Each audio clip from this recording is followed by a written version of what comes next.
one of the losers if the people perceive that what happened in the decision is not fair. It's going to be our justice systems. And this is not only the United States. I mean, the trial is being broadcast to the world, and it's the lack of trust in institutions that should be sacred. Welcome back. I'm your host, Adam Klasfeld, reporting for Law and Crime. The jury has spoken. Handing Johnny Depp what can be safely described as a resounding victory, and his ex-wife Amber Heard a crushing defeat.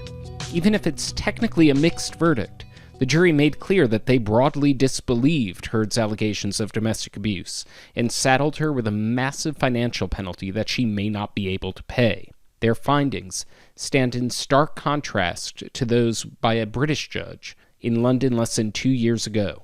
On this episode of Objections, we examine what the saga of Depp and Heard says about the U.K. and U.S. justice systems, how they differ from each other, where they tread similar ground, what both trials say about how we treat allegations of domestic violence, and why some folks are unlikely to agree with any court's findings. Both of the interviews in this episode were taped well before the verdict was announced, and it's startling how relevant both remain the day after it shook the world. Our story begins with a small academic journal unaccustomed to public attention outside its specialized field.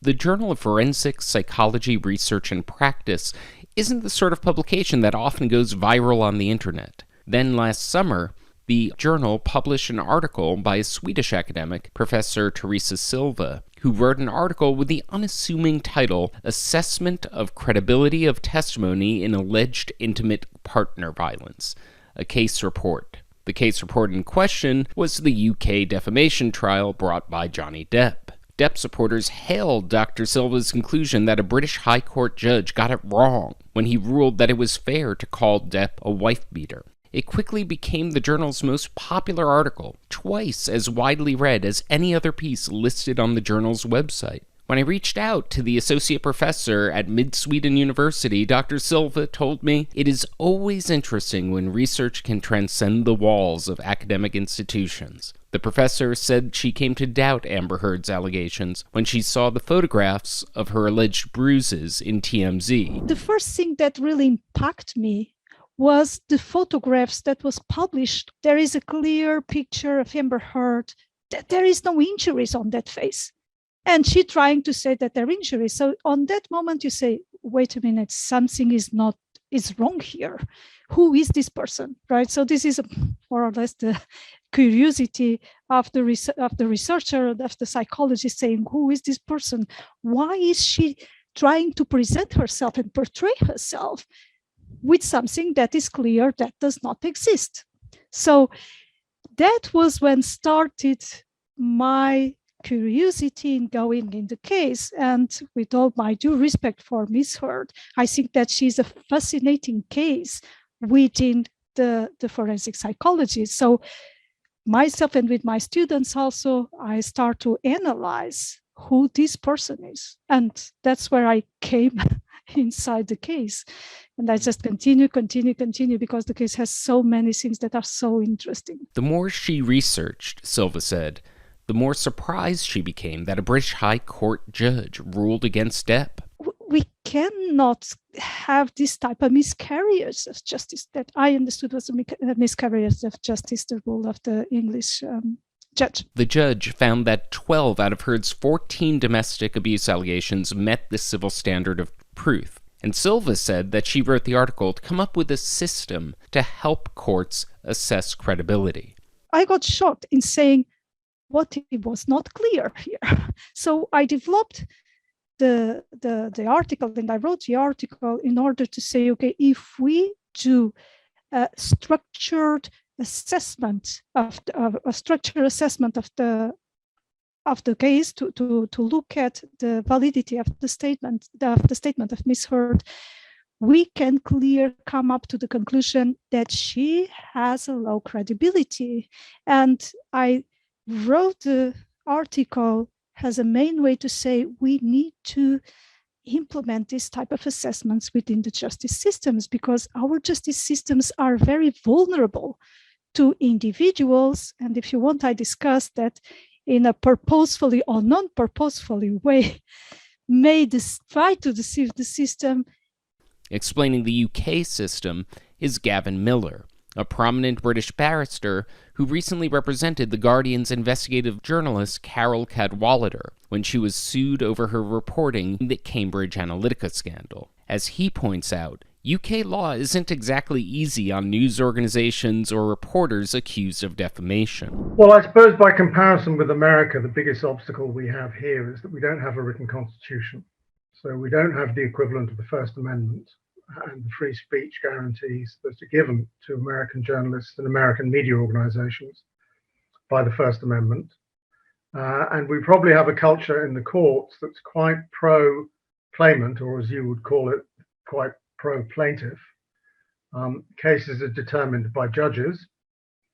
We don't get to try them before juries, as is happening in the Depp and Heard trial.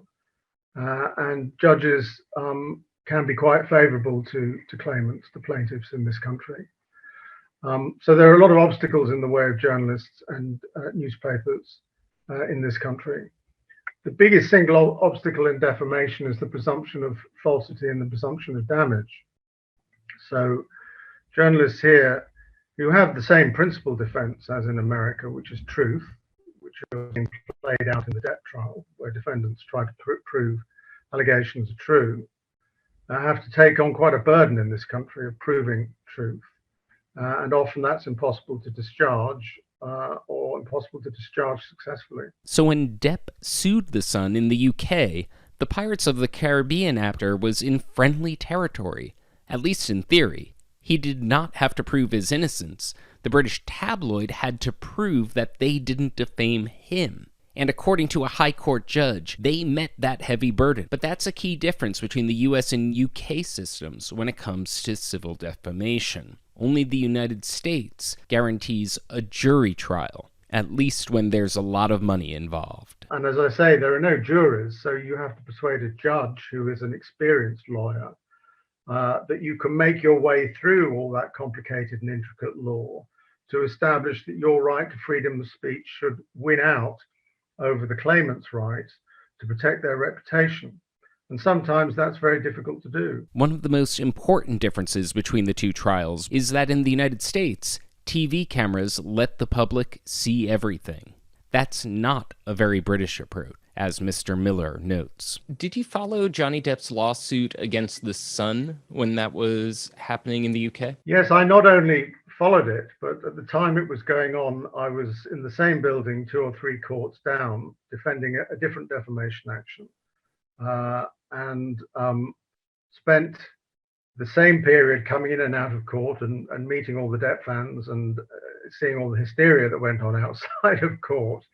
And it's quite an interesting contrast for me, having experienced personally the progress of that trial in the High Court in London, to watch the equivalent proceedings or similar proceedings going on in America.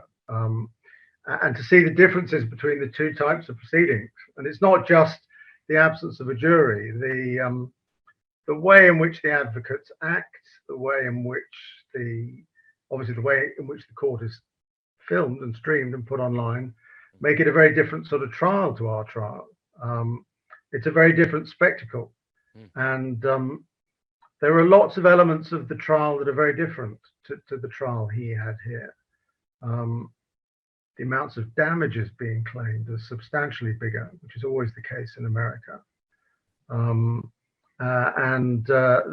role of the judges and advocates is very different. It's much more restrained here. You know, of course, you or your viewers couldn't follow the Depp trial in England because we don't allow cameras in court. We don't even allow courtroom artists, get this, who are sitting watching the proceedings and doing drawings for the nighttime news, to do the drawings in the building. They can't do it in the courtroom, they can't do it in the building. They have to memorize what's going on, and they have to go outside the court building and do the court drawing for the newspapers and the media. And we had a very high profile libel trial last week and the week before in this country involving 2 wives of very famous football players suing each other. And one of the biggest issues that raged on social media and in the mainstream media was how bad the courtroom sketches were of the advocates and the judge and the protagonists. So you don't have any of those problems in America. In America, and I've been transfixed by the streaming of the trial on Law and Crime, you get to see the whole thing as it happens. Dr. Silva, the Swedish criminologist, praised how the U.S. handled transparency in the courtroom, because so much of the Depp and Heard drama goes beyond the cold record, she noted. I think that we are in a turning point in time in many things. And the transparency is everything, right? If we had access only to reading the transcriptions of the trial, I am quite sure that we will not have the same feeling and perception that we have now. All the theatrical way, for example, that Amber Heard, when she was on the stand, displayed for everyone, we could not perceive this from a transcript only. For the professor, just looking at the TMZ photos undermines Heard's testimony that Depp was so physically abusive to her to make her fear for her life. When I asked Dr. Silva how she could make such a judgment from looking at a photo, she sounded incredulous. Adam, this is not rocket science. It's just common sense. Look at the photos of Amber Heard. There is only one photo in which it is visible that, or it's credible that is a bruise, that is the photo of the arm, when she photographs the arm. But the rest of the photos, has the police said, no, there is no bruises on there. I have also to say that before I was a psychologist and academic and etc., I worked for 10 years as a nurse practitioner, 3 of them in emergency room. I have seen many people, I have seen people with injured face because of trauma. I have seen women, I have been with that women. I know what painful it is for them that you touch anything. I know how painful it is for the nose, even if it's not broke, to clean the scabs because the noses bleed. I know what it is, the pattern of injuries in the lips. I have been with these women. I have been treating them, calming their pain. That face of Amber Heard, in any of the photos, she shows injuries of the type of injuries that she describes, right? There is a bleeding lip that we see in one of the photos. There is a small bruise below one of the eyes that also seen in the photo that is more compatible with someone that just make a small peak on the skin, but there is not the pattern of injuries that we see in women who had been terribly abused as I saw them and I had to treat them. Amber Heard's allegations against Depp are graphic, and there's no middle ground between the former couple's accounts. In the most extreme accusation, Heard claimed that Depp raped her with a liquor bottle during a 3-day bender when Depp was allegedly hopped up on 8 to 10 pills of ecstasy. Depp vehemently denies this and claims that Heard was the one who assaulted him with a bottle. He claims that Heard threw a vodka bottle at him, which allegedly shattered and sliced off his fingertip. Dr. Silva drew from her experience as a nurse practitioner here, too, in explaining why she didn't believe Heard's sexual assault allegation. It must be very hard for someone, really, for someone that has been sexually abused in the ways that Amber Heard has said. People perhaps they cannot conceive children because of the enormous injuries that they have because they were raped with objects. I saw them in the hospital. I mean, you cannot imagine what is the injuries, the patterns of injuries that these people can have, right? With the bottle is terrible, right? So the women that have experience and that type of violence, and some men too, right? That have been, I have been talking with some men, I have been interviewing some men that have been victims, and they arrive to points in their lives when in their process of victimization, in this in which they think, well, better if I die, better if I'm not here. So you see suicidal ideation in many of these people. So I think that might be very terrible for these people to see someone trying to portray what they have experienced in a such false way. There are several other differences between the US and UK approaches. Since the UK has looser hearsay rules, the judge there examined pieces of evidence kept from the jury in the United States. And the same is true in reverse of the UK jury. It is the case. We have moved to a system here where it's much easier to reduce hearsay evidence in civil proceedings in this country. In fact, it's much easier than it is to reduce it in criminal proceedings as well. America still retains quite strict evidential laws about hearsay evidence. So yes, you can get much more of that in this country. The issue about it, obviously, is what weight can you give to hearsay evidence? How valuable is it, given that it's secondhand? You're not getting the person who originated the evidence in the witness box in front of the jury or in front of the judge, giving the evidence and giving the account of that issue of fact. So it's less weighty. The reason we let it in here is because of this fundamental distinction that you have juries given the job of trying the facts and finding the facts, and we have judges to do it. So what's assumed here is a judge is going to be much more competent and able to disregard worthless hearsay evidence and give it its proper weight and not overvalue it and not be persuaded by it if it's not reliable than a jury. And that's the reason we have more hearsay here, because judges try cases. There are many other differences in the way evidence is let in. Here, the primary rule is a particular piece of evidence irrelevant or is it prejudicial to a party? If it's irrelevant, the judge won't let it in. If it's in some way overly prejudicial to a party, the judge won't let it in. When Depp and Heard's divorce finalized, Heard pledged to donate her entire $7 million settlement to two charities, the American Civil Liberties Union and the Children's Hospital Los Angeles. That vow left a big impression on the UK judge, who cited it as evidence that Heard wasn't a quote-unquote gold digger. But the U.S. trial showed that Heard only paid a fraction of the amount that she pledged. That sort of evidence about whether she made the donations really goes to her credit. And we also control very carefully evidence that goes to credit. There's been a lot more evidence in the American trial about those issues, the donations, than there was in the trial here. I think it's going to her credit. Did she lie in the past when she told people she'd made the donations? Depp's case, of course, is that she wasn't telling the whole truth there because the money wasn't delivered up in one go. And in America, the lawyers have really gone into the nitty-gritty of that. You know, what payments were made, when, by whom, why were they delayed, was it for tax reasons and all that sort of stuff.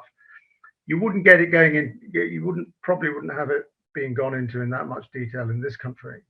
But the principle is the same, that you can look at evidence that's not directly relevant to the issues in the libel trial to try and attack a witness's credit or a party's credit for something they've said that you want to say isn't true. So this shows they're not a truthful person. And it's very interesting how a piece of evidence like that or an evidential issue like that can take on a life of its own in a piece of litigation like this. To me, as a lawyer, it's a long way removed from the central issues in the case.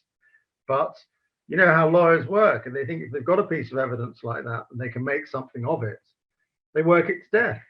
So death as a sort of example of her not being a truthful witness. And Heard's lawyers then counter by saying, oh, no, she's a really virtuous person. She made a very generous promise, and she's in the process of seeing it through. U.S. judges also allow testimony from expert witnesses more frequently than their UK counterparts. During Depp and Heard's U.S. trial, the two engaged in what legal observers call a battle of the experts. A forensic psychologist retained by Depp diagnosed Heard with borderline personality disorder and histrionic personality disorder. A psychologist retained by Heard called Depp a narcissist. Orthopedic surgeons for both sides provided competing explanations for how Depp lost his fingertip, and metadata experts presented different views on whether Heard altered her photos. That sort of wrangling didn't happen in the UK. You really are putting your finger on the big difference between the two cases. I mean, that's another one, which is a very big difference between the two cases and the two systems.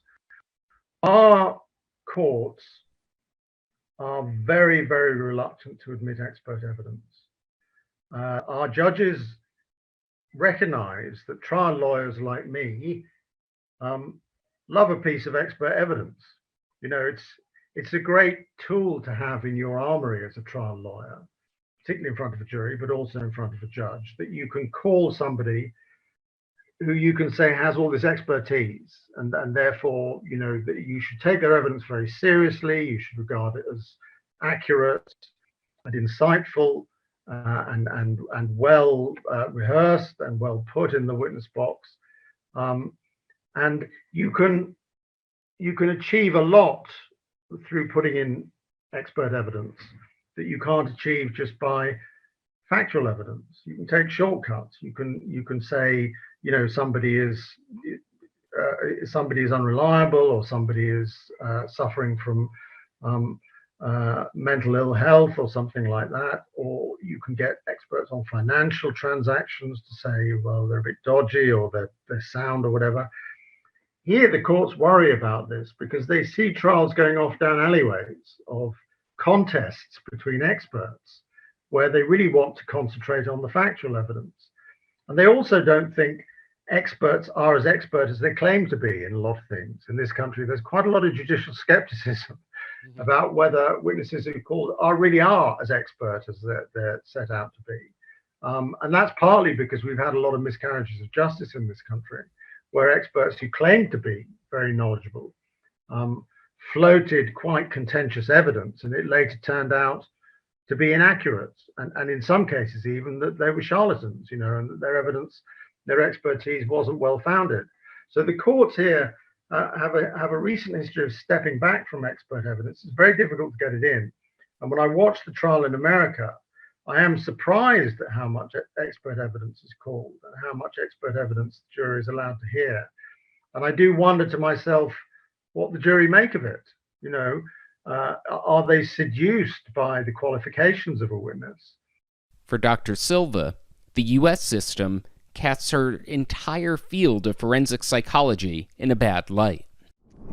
It's terrible. I think that every normal person that is not within the field, I mean, will look at us, will just cannot believe us, whatever we say, right? I think that is what a person who is not within the field thinks about it. As some experts have presented this, scientific studies say, very careful how we present scientific evidence for people who do not understand what scientific evidence is, because you can manipulate it whatever you want, right? The statistics is all, well, depend, it's half full or half empty, right? But it's half, and it depends very much. So you can create big confusion, manipulate the evidence without, and this should not happen in our justice systems. Well, from my point of view, the problem is the justice system itself that should change. I mean,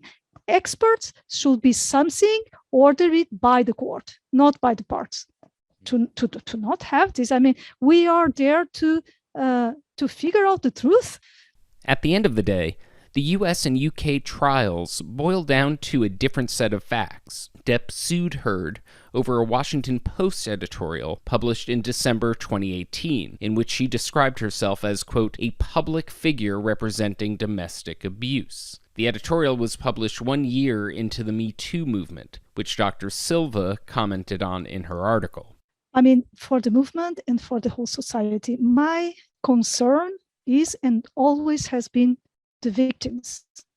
And what in my gut felt so terrible is what it can represent for the victims. Look, in 2000, I was in Spain in the streets trying to fight for laws that protect the victims, in that case women, because we were on that moment not alert for the fact that men can be victims too. This was something that I learned in my practice years after. But on that moment, we were on the streets, we were trying to fight. And I think that the Me Too movement, when it started, had a very,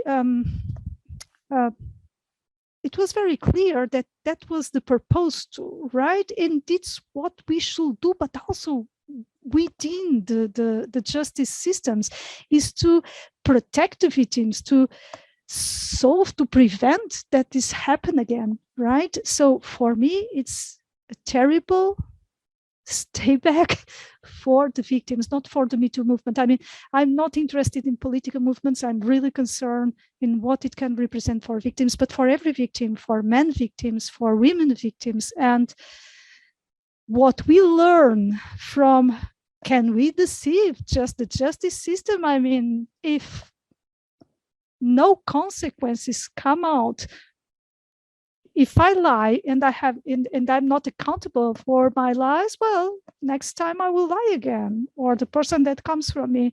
And the individuals that we already fight with the lack of trust in law enforcement, in everything that we do. So if we do not have, if we don't strengthen with accurate and with fighting for the truth as much as possible, at the end, really, it's another power in our societies that just doesn't work. On top of assessing Depp's defamation claims, the Virginia jury will assess whether he defamed her when his lawyer Adam Waldman described Heard's allegations as a hoax. Depp's asked for $50 million. She's asked for $100 million. When the U.S. jury finally reaches a verdict in Depp versus Heard, we may never know why the jury found the way they did. Their verdict form will only reveal liability and a number. That's quite different from what happened in the U.K. In 129 pages, the U.K. judge laid out the evidence and arguments supporting a dozen domestic abuse allegations against Depp systematically. Those detailed findings will follow Depp no matter what the U.S. jury decides. For many, it is a damning and devastating document of Depp's guilt. For critics like Dr. Silva, it shows how a single high court judge got it wrong and forever stained a man's reputation in the process. The difference between the two systems that we're very interested in is that you get verdicts in America in civil trials, in jury trials, but you don't get the full reasoned judgment that we have in this country from a judge who's tried the case and finds the facts and finds the law. So if you want to know why Amber Heard won the libel case in London, you can go to the judgment, and it's a very long judgment and erudite and detailed by a very clever judge who listened to the evidence and then went away and thought about it and knows the law backwards. And you can read it like a book. You can read exactly what the reasoning was. We wonder how reliable the outcomes are in America when juries try cases, because you don't get that sort of reasoning. You don't get a judgment. And so, in the Ghislaine Maxwell trial, for example, we last year we all sat here and pondered, well, why did the jury find the way they did? Because you never really know that with the jury trial. And it's one thing to have that in a criminal case. It's very counterintuitive for us to see it happening in a civil case, because we haven't had civil jurors here for a very long time. Even if courts on both sides of the pond reject Depp's case, Dr. Silva says that she's confident about her conclusions. If the jury ultimately finds in Amber Heard's favor, would that make you question some of the conclusions you've reached about this case? Not at all. It's the only thing that I can say. I mean, and as I tell you, I really think that she has a problem, that she was used by the movements that exactly were trying to come up with the laws in the United States. So, trying to potentiate movements for women, etc. She was used because she was married with Johnny Depp, and Johnny Depp was a really great figure to say, okay, we are going to bring this down. And I mean, the case about the defamation, if they find and all the requirements that the Virginia state requires for defamation and etc., that's a legal aspect to that the jurors must decide upon. But the core of the case, I think it's decided for a long time. And one final question on the flip side. If the jury finds in Johnny Depp's favor, will you feel some sense of vindication? No, too. I mean, there is, and I think he told this, there is no winners, there is losers. And I think that both of them had already lose. I mean, both of them are going to be with the label and with the load for their lives of what everything that has happened, right? Besides their own process of destruction inside their marriage, the process of destruction of the trials is for both of them. So there is no winners, but both are losers, I think. Gavin Millar, who has argued numerous defamation cases, agrees on that point. Usually at the end of a libel trial, nobody wins. I mean, I know somebody wins, but in reality, the process is damaging for both sides. It is just in the nature of libel and libel trials. When you turn the inside out and look at these issues in a libel trial, it tends to be damaging in some way or other to both sides. And there's something, although I practice in this area and I do a lot of it, there's something very sad often and worrying about libel trials. Not all of them, but many of them. And in a way, it is sad that it's come to this, and that this case is playing out in the way it is, and that the stress and the damage that's being done to both sides through the process. We know it happens. We know why it happens. We're defamation trial lawyers. We wouldn't make a living if people fight out cases like this. But it's not a very happy experience. It's not a very pleasant experience. And I'm afraid my abiding feeling about the trial in America is it's even tougher in a way than the one here. It's even more painful to watch. To listen to extended interviews with Dr. Silva and Mr. Millar, please visit the Objections YouTube page. You can also check out daily trial coverage on the Law&Crime Network, lawandcrime.com, and Law&Crime Sidebar, hosted by Anjanette Levy and Jesse Weber. Many thanks to the Law&Crime team, our producer Sam Goldberg, and our guests Teresa Silva and Gavin Millar for joining us. The music is Hoist by Andy G. Cohen. I hope you enjoyed the show. Tell your friends and family. Please subscribe and write a review on Apple, Spotify, or wherever else you get your podcasts.